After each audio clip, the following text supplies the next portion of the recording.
Very good afternoon दोस्तों। 14 मार्च का दूसरा video, chapter number 4 national income का मेजरमेंट वाला topic. Measurement, wow. Methods of national income discuss करेंगे दोस्तों।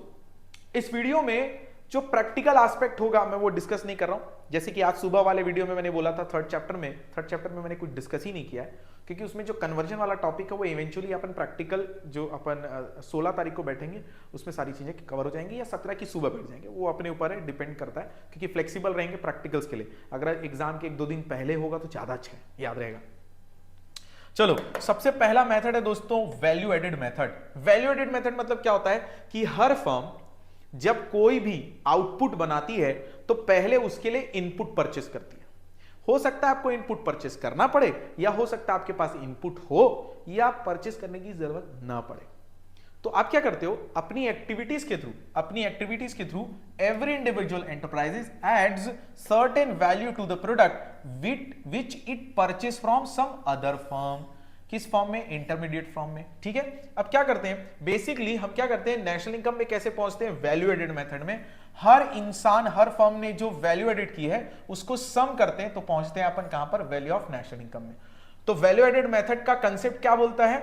वैल्यू ऑफ आउटपुट निकालिए और उसमें से इंटरमीडिएट कंजम्पशन को माइनस कर दिया। यहां तक समझ में आ गया? एक चीज समझो, sum total of GVMP of all producing enterprises within domestic territory 1 year is equal to GDPMP. मतलब सभी जीवीएमपी, सभी इंटरप्राइजेस के वैल्यू एडिशन को अगर आप ऐड कर दोगे तो आपके सामने आ जाएगा डोमेस्टिक टेरिटरी में हुआ domestic production, that is जीडीपीएमपी। Intermediate consumption and final consumption क्या होता है? Intermediate consumption refers to the expenditure incurred by production unit on purchasing of those goods and services from other production units, जो या तो resale purpose के लिए लिया गया है या फिर प्रोडक्शन प्रोसेस में यूज करने के लिए, हेल्प करने के लिए नहीं। कैपिटल गुड में देखा है फर्म 2 चीजें खरीदती है, जो रीसेल फर्दर प्रोडक्शन में यूज होगा या फिर इन्वेस्टमेंट पर्पस के लिए खरीदा जाएगा। अब आगे चलते हैं। सबसे पहले कंसेप्ट डिस्कस करते हैं दोस्तों वैल्यू ऑफ आउटपुट के बारे में। किसके बारे में डिस्कस करते हैं? वैल्यू ऑफ आउटपुट के बारे में। ये मैं आपको आराम से बता दूंगा। Value of output, how to measure value of output. Value of output क्या है? अगर आपने जितना भी बनाया उसको पूरा बेच दिया तो वो हो जाएगा दोस्तों value of output equals to sales plus production for self consumption. ठीक है, अब एक चीज ये प्रोडक्शन फॉर सेल्फ कंजम्पशन क्या? कभी कभी क्या है ना, जरूरी नहीं कि जो भी आज गुड्स बना रहे हो वो सिर्फ आप बेचने के पर्पस से बनाओ। कुछ गुड्स ऐसे भी हो सकते हैं जो आप अपनी फैक्ट्री में यूज करोगे। तो आपने जो बनाया उसमें 2 चीजें हैं। आपने जो बनाया उसमें से कुछ चीजें आप क्या कर रहे हो, बेच दिए, और कुछ चीजें आपने अपने फैक्ट्री में यूज करने के लिए रख ली। देखो लिखा है ना, not necessary sold in the market. अगर एंटायर आउटपुट सोल्ड नहीं हुआ है तो फिर इसका मतलब कुछ स्टॉक अनसोल्ड रह गया। उस केस में क्या होगा? Value of output sales production for self consumption plus change in stock. इसको हटा देता हूं, चेंज इन स्टॉक। तो बेसिकली आप क्या कर रहे हो कि आप सेल्स में जो सेल्फ कंजम्पशन के लिए आपने प्रोडक्शन किया है उसमें अनसोल्ड स्टॉक को क्या कर रहे हो, ऐड। तो इससे क्या हो जाएगा, फैक्ट्री में जो आउटपुट बना टोटल, भाई बिका नहीं बिका, टोटल आउटपुट इंपॉर्टेंट है। अब एक चीज ध्यान से समझो, वैल्यू ऑफ आउटपुट निकालने का एक और तरीका है quantity into price plus change in stock. ये तो आप क्वेश्चंस में बना लोगे। मस्त एक लाइन है दोस्तों, exports are not separately included. जब तक के डोमेस्टिक सेल्स वर्ड न दिया हो, जब तक के क्या न दिया हो दोस्तों, डोमेस्टिक सेल्स वर्ड न दिया हो, तब तक आप एक्सपोर्ट को ऐड नहीं करोगे। मतलब अगर सेल्स दिया है तो इसका मतलब हम मानेंगे कि उसमें ऑलरेडी एक्सपोर्ट्स इंक्लूडेड है। बट अगर सेपरेटली मेंशन कर दिया डोमेस्टिक वर्ड तो फिर आप किसको ऐड कर लेना दोस्तों, एक्सपोर्ट को। यहां पे बात करते हैं दोस्तों प्रिकॉशंस के बारे में। किसके बारे में बात कर रहे हैं? प्रिकॉशंस। सबसे पहले प्रिकॉशन क्या है? इंटरमीडिएट गुड की वैल्यू नहीं लेंगे दोस्तों, क्योंकि वो फाइनल गुड की वैल्यू में ऑलरेडी इंक्लूडेड रहती है। सेकेंड हैंड गुड्स की वैल्यू नहीं लेंगे, क्योंकि जिस साल वो परचेस किया गया था उसी साल, जिस साल वो प्रोड्यूस हुआ था उसी साल उसकी वैल्यू ऐड हो चुकी है। हाउएवर एनी कमीशन और ब्रोकरेज, सेकेंड हैंड गुड्स को बेचने में कोई भी कमीशन या ब्रोकरेज हमने दिया है तो फिर वो इंक्लूड होगा। Self consumption, services for self consumption include नहीं होंगी, क्योंकि उनकी वैल्यू डिटरमिन करना आसान नहीं होता। लेकिन गुड्स फॉर सेल्फ कंजम्पशन अभी देखे थे, यहां पर ने देखा था सेल्फ कंजम्पशन के लिए जो आप बनाओगे उसको ऐड करना पड़ेगा। Imputed value of owner occupied house should be included. Change in inventory, that is unsold stock, that is closing stock और ओपनिंग स्टॉक का जो डिफरेंस है उसको ऐड करना पड़ेगा। हाँ ध्यान रखना है, जो बॉन्ड, शेयर्स और डिबेंचर है इनको आप इंक्लूड नहीं कर सकते। ये सिर्फ और सिर्फ क्या है, फाइनेंशियल एसेट्स है जो सिर्फ मेयर पेपर पे ट्रांसफर है, एक्चुअल में कोई इन्वॉल्वमेंट नहीं दिख रहा है। और लेकिन इनके लिए कोई भी कमीशन या ब्रोकरेज होगा ना फाइनेंशियल एसेट पे, तो वो इंक्लूड किया जाएगा। आगे चलते हैं। प्रॉब्लम ऑफ डबल काउंटिंग बहुत आसान है। जब किसी भी वैल्यू को प्रोडक्शन प्रोसेस में या जनरेशन ऑफ इनकम के फेज में या प्रोडक्टिव एक्टिविटी के इस प्रोसेस में एक बार से ज्यादा इंक्लूड किया जाए। ये कब हो सकता है, जब आप इंटर गुड की वैल्यू जो फाइनल गुड्स की वैल्यू में ऑलरेडी इंक्लूडेड है, इसको दोबारा आप ऐड कर लो।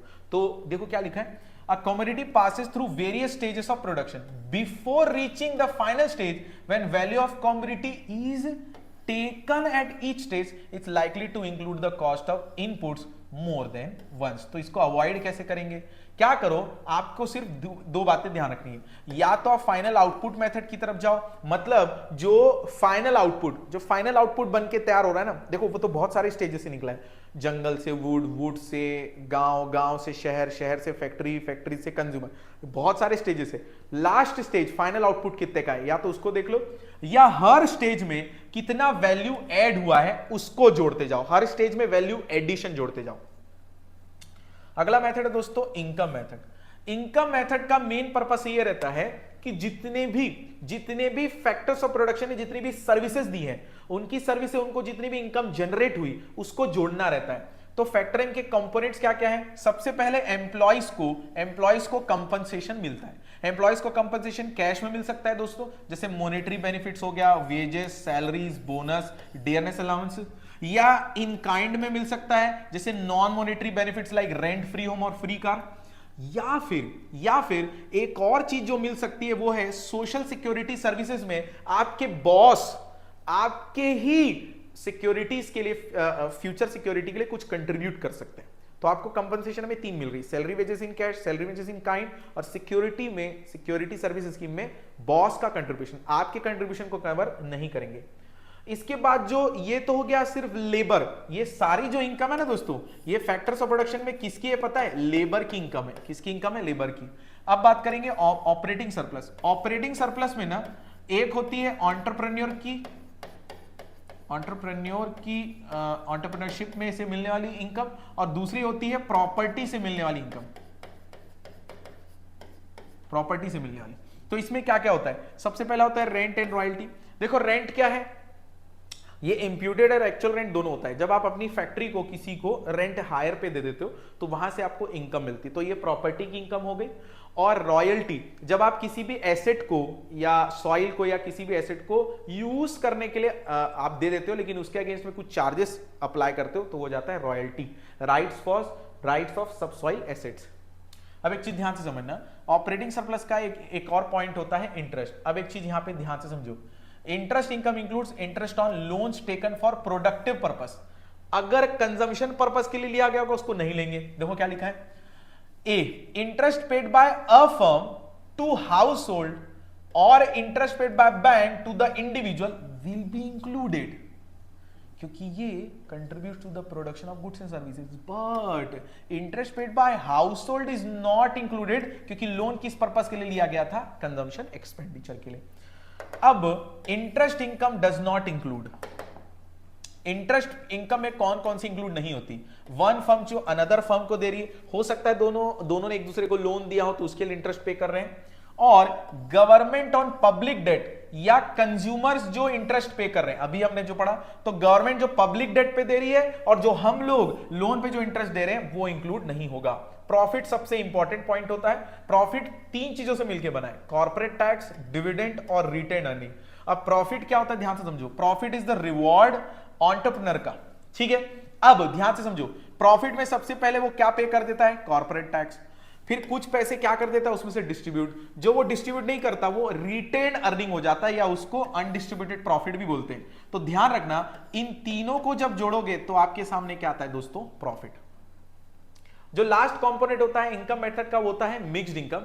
कभी भी कोई भी सेल्फ एम्प्लॉयड की इनकम जो होती है ना, उसको डिफरेंट फैक्टर इनकम में क्या नहीं कर पाते अपन, सेग्रीगेट नहीं कर पाते कि वो लेबर के लिए चार्ज ले रहा है या वो एज अ ओनर चार्ज ले रहा है, एज अ रेंट चार्ज ले रहा है, उसकी इनकम डिफाइन नहीं कर पा रहे। जैसे एग्जांपल के लिए कोई सेल्फ एम्प्लॉयड है, कोई शॉपकीपर है, उसको जो पैसा मिल रहा है वो एज अ लेबर एक्सेप्ट करे, एज अ एम्प्लॉय एक्सेप्ट करे, एज अ ओनर एक्सेप्ट करे। तो जब क्या लिखा है मिक्स्ड इनकम में, क्या लिखा है whose income includes wages, rent, interest and profit and these elements cannot be separate from each other अगर लिखा है तो फिर अपन उसको मिक्स्ड इनकम मानेंगे।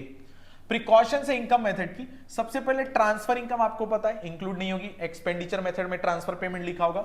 Income from sale of second hand goods जो है वो इंक्लूड नहीं होगी, लेकिन सेकेंड हैंड गुड्स को बेचने के लिए बेच दी, आपको इनकम हो गई, लेकिन उसके लिए अगर आपने कोई भी आपको कमीशन या ब्रोकरेज की बात है उसको कंसीडर करेंगे। एनी ब्रोकरेज और कमीशन रिसीव बाय ब्रोकर और कमीशन, तो उसको इंक्लूड करना पड़ेगा।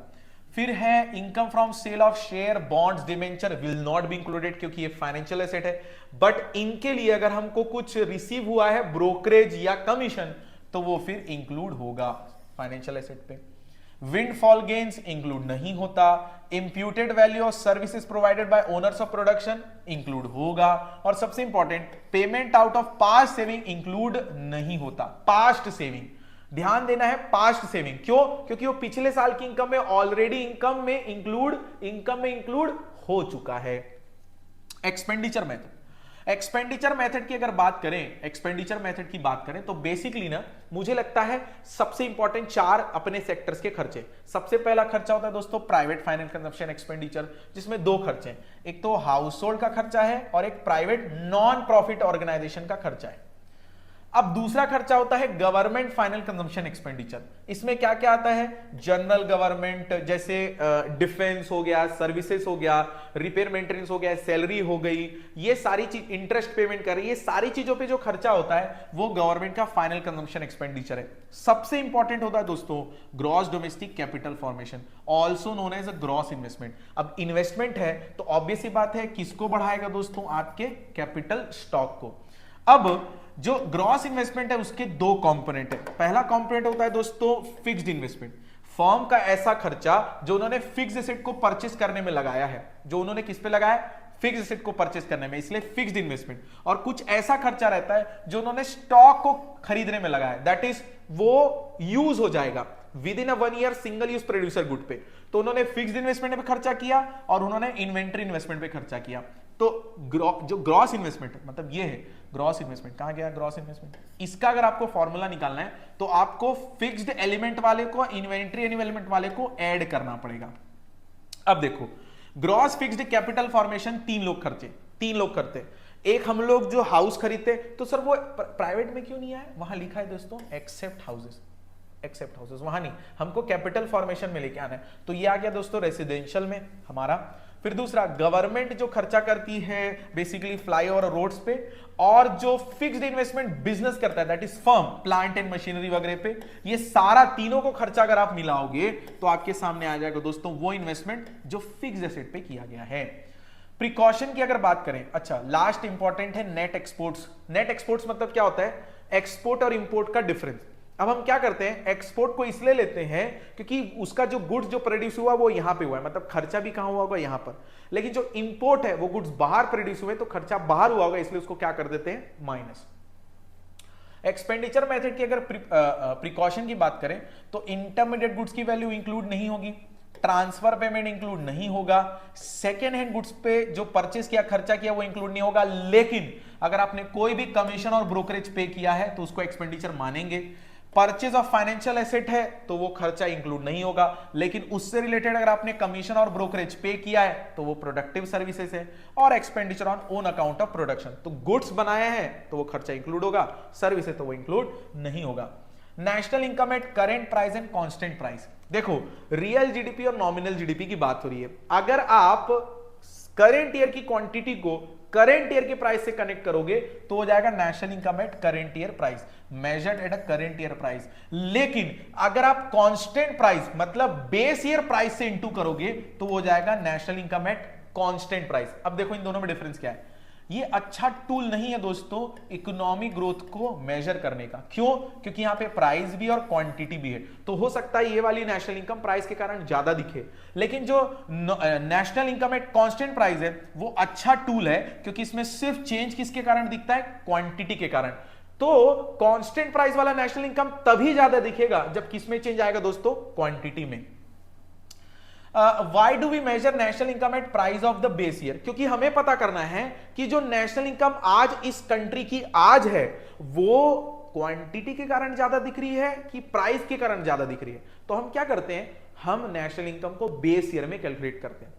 अगर वो बेस ईयर के कैलकुलेशन में करंट ईयर के कंपैरिजन में ज्यादा दिखी तो हम बोलेंगे ग्रोथ हो रही है, इक्वल दिखी तो प्राइस में कोई चेंजेस नहीं, लेकिन अगर कम दिखी तो इसका मतलब हमने प्रोडक्शन और हो गया, गिर गया। यहां तक समझ में आ गया? अब समझते हैं नॉमिनल जीडीपी और रियल जीडीपी। नॉमिनल जीडीपी मतलब करंट ईयर प्राइस पे और रियल जीडीपी मतलब कांस्टेंट ईयर प्राइस पे। एक चीज ध्यान से समझना, सर दोनों में से अच्छा कौन सा है, ये अच्छे से समझना दोस्तों। Real GDP is better as compare to nominal GDP. क्यों? सबसे पहली बात, real GDP helps in determining effect of increased production. Real GDP में चेंजेस किसकी वजह से होते हैं? क्वांटिटी की वजह से। ठीक है। On the other hand nominal GDP सिर्फ और सिर्फ किसके कारण ज्यादा दिख सकता है? चेंजेस इन प्राइस के। अब अगला है real GDP is a better measure to make periodic comparison in the physical output. और रियल जीडीपी फैसिलिटेट्स करता है इंटरनेशनल कंपैरिजन। अगर आपको अपनी कंट्री को किसी दूसरी कंट्री के साथ कंपेयर करना है तो आप क्वांटिटी के टर्म्स में करोगे ना। अगर आप नॉमिनल जीडीपी के टर्म्स में करोगे तो हमेशा आपकी इकोनॉमी अच्छा ही दिखेगी अगर इन्फ्लेशन चल रहा होगा तो। जीडीपी डिफ्लेटर, जीडीपी डिफ्लेटर क्यों यूज होता है पता है? आपको एवरेज जो प्राइस में जो फ्लक्चुएशंस है किसमें? नॉमिनल जीडीपी में, उसको लेके आना है रियल जीडीपी पर। आपको यह देखना है कि जो नॉमिनल जीडीपी में जो इतनी बढ़ोतरी दिख रही है वो कहीं प्राइस के कारण तो नहीं है। तो आप पता कैसे करोगे? उसके लिए क्या है दोस्तों? GDP deflator. फॉर्मूला क्या है? Nominal GDP upon real GDP into क्या करता है? 100। अगर ये 100 तक दिखा तो ठीक है, 100 से कम दिखा तो बड़ी दिक्कत है, 100 से ज्यादा दिखा तो इन्फ्लेशन है, 100 से कम दिखा तो डिफ्लेशन है। जीडीपी वेलफेयर एक स्टेटमेंट है दोस्तों, जनरलाइज्ड स्टेटमेंट है। ऐसा माना जाता है कि जीडीपी बढ़ रहा है तो वेलफेयर भी हो रहा होगा, जरूरी नहीं है। अगर जीडीपी में बढ़ोतरी सिर्फ और सिर्फ प्राइजेस के कारण हो रही तो वो वेलफेयर नहीं है। अगर जीडीपी में जो डिस्ट्रीब्यूशन है कुछ पर्टिकुलर लोगों तक ही पहुंच रहा होगा तो ये इनइक्वालिटी को बढ़ा रहा है। कुछ ऐसे ट्रांजैक्शन होते हैं जो नॉन मॉनेटरी एक्शन जैसे, लेकिन वो ट्रांजैक्शन वेलफेयर को इन्फ्लुएंस करते हैं बट जीडीपी को नहीं करते। क्यों? क्योंकि वो मॉनेटरी टर्म्स में नहीं, तो कैलकुलेशन करोगे कैसे? दूसरा सबसे इंपॉर्टेंट, ये 4th पॉइंट लास्ट में पढ़ा दूंगा, रेट ऑफ पॉपुलेशन ग्रोथ। अगर आपकी कंट्री का जीडीपी का जो ग्रोथ रेट है उसके कंपैरिजन में पॉपुलेशन ग्रोथ रेट ज्यादा है तो ऐसे में पर हेड अवेलेबिलिटी क्या हो रही? कम हो रही। तो जीडीपी तो ज्यादा दिख रहा है लेकिन वेलफेयर तो बहुत सारे लोगों का नहीं हो रहा है। और है कॉम्पोजिशन ऑफ जीडीपी। देखो अगर आपकी जीडीपी जो आप बना रहे हो, मतलब आपकी कंट्री में जो production of goods and services जो एंटरप्राइजेस बना रहे हैं, अगर उनमें ज्यादातर गुड्स नॉन एसेंशियल आइटम है, लग्जरी और कंफर्ट आइटम है, तो ये तो बहुत बहुत कम ही लोगों तक पहुंच पाएगा। ये बहुत इसके फ्यू टेकर्स ही होंगे। अगर आपको ज्यादा लोगों तक पहुंचाना है तो आपको एसेंशियल आइटम बनाना पड़ेगा। तो अगर नॉन एसेंशियल आइटम बन रहा है तो जीडीपी तो बढ़ोतरी हो रही है लेकिन वेलफेयर नहीं हो पा रहा है। सबसे इंपॉर्टेंट है जो बार बार आ रहे दोस्तों, एक्सटर्नलिटीज। कुछ ऐसी activities which result in benefits to others are termed as a positive externalities, और कुछ एक्टिविटी जो दूसरों के लिए हार्म पहुंचाती है तो वो जाता है नेगेटिव एक्सटर्नलिटीज। अब जैसे एनवायरमेंटल पोल्यूशन से लोगों को लॉस हो रहा है लेकिन उसमें जीडीपी तो बढ़ रहा है लेकिन एनवायरमेंट को नेगेटिव इंपैक्ट आ रहा है। वेरेज अगर हम अगर शिक्षा प्रदान करें, अगर हॉस्पिटल्स बनाएं, अगर फ्री में वहां चेकअप हो, अगर गार्डन बनाएं, पेड़ लगाएं, तो इससे जीडीपी में तो कोई फायदा नहीं हो रहा है लेकिन पॉजिटिव इंपैक्ट तो आ रहा है। तो करें क्या सर? अगर पॉजिटिव इंपैक्ट है तो उनको रिवॉर्ड मिलना चाहिए, अगर नेगेटिव इंपैक्ट है तो उनके ऊपर पिनलाइज उनको करना चाहिए। इसलिए कंसेप्ट आया दोस्तों किसका? ग्रीन ग्रोथ का। किसका कंसेप्ट आया है? Green growth. ग्रीन जीएनपी क्या होता है? It will help to attain sustainable use of natural environment and equitable distribution of benefit of development. इसमें एक चीज ध्यान रखनी है कि जब आप जीडीपी ग्रोथ कर रहे हो तो आपको यह ध्यान रखना है कि नेगेटिव एक्सटर्नलिटीज कम से कम होनी चाहिए और पॉजिटिव एक्सटर्नलिटीज ज्यादा से ज्यादा होनी चाहिए। यहां पे खत्म होता है दोस्तों मेजरमेंट ऑफ नेशनल इनकम। मिलते हैं 2 बजे with chapter number 5 that is money.